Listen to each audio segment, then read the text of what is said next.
vamos chegar ali em São Lourenço e, sem dúvida alguma, tanto quanto eu, os irmãos e as irmãs têm as suas necessidades, estão ávidos para que o Senhor trate nesta tarde e continue tratando. À medida que eu fui pensando, que eu fui, como o processo do animal, da vaca, ruminando, foi chegando algumas coisas para mim. A ausência do obreiro junto à sua família. Ora, partindo do princípio elementar, por que nós nos unimos em casamento? É a primeira pergunta que devemos fazer. Eu acredito que todos os anos, no aniversário de casamento, a gente deveria fazer essa pergunta: por que eu me uni em casamento? Sabe por que eu estou fazendo isso? Porque eu ouço cada piada de mau gosto de maridos acerca de suas esposas, que é difícil de engolir.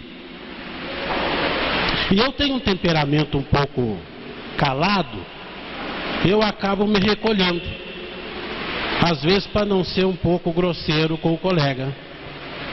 Lá na frente eu chamo e falo: mas você acha que aquilo que você falou é correto? É essa posição, é esse entendimento que você quer que seu filho, sua filha tenha da sua esposa? Ah, mas isso é brincadeira.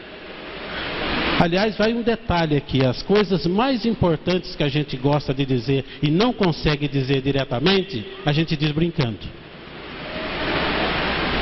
Quem trabalha na área da psicologia sabe muito bem disso, né? A gente diz brincando, porque eu não vou fazer um enfrentamento com ele, então vou dar uma risadinha e vou falar assim, que daí fica assim um azeitado, né? Então, eu estava aqui numa região do Brasil e eu ouvi uma piada de tão mau gosto, uma fala de tão mau gosto, e eu gostaria de começar, e como estou começando, que nós repensássemos por que nós nos unimos em casamento. Eu sei que é óbvio, mas a solução está no óbvio. A palavra de Deus, ela tem muitas interpretações, mas o básico: Jesus veio, morreu por nós, deu a sua vida e quer nos salvar. Simples. Acabou.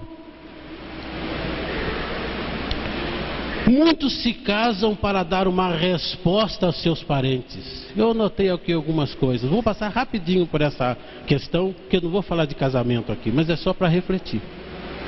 Outros se casam para galgar imposto ministerial. Estamos falando de ausência do obreiro em casa. Outros se casam para conter o ímpeto sexual, a libido.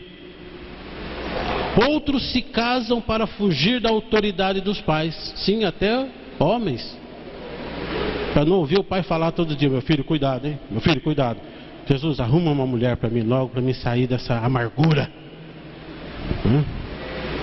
Outros se casam sem definirem a sua situação emocional. Daqui a pouco eu vou voltar nessa questão, que é uma questão importantíssima. Outros se casam por um conjunto de fatores, e aí começa a melhorar: lugar certo, pessoa certa e a bênção de Deus. Outros se casam porque compreendem minimamente a função do casamento, amam e desejam ser amados, via casamento glorificam a Deus. Aí está, como se diz, redondinho. Entenderam minimamente a função do casamento, amam e desejam ser amado. Ué, mas não é óbvio isso, pastor? Desejar ser amado não é tão óbvio assim, como nós veremos daqui a pouco. É importante nós refletirmos sobre isso e amadurecermos, porque partindo daí nós vamos conseguir fazer um enfrentamento dessas questões importantes no nosso meio. Estamos crescendo, para alguns assustadoramente, para nós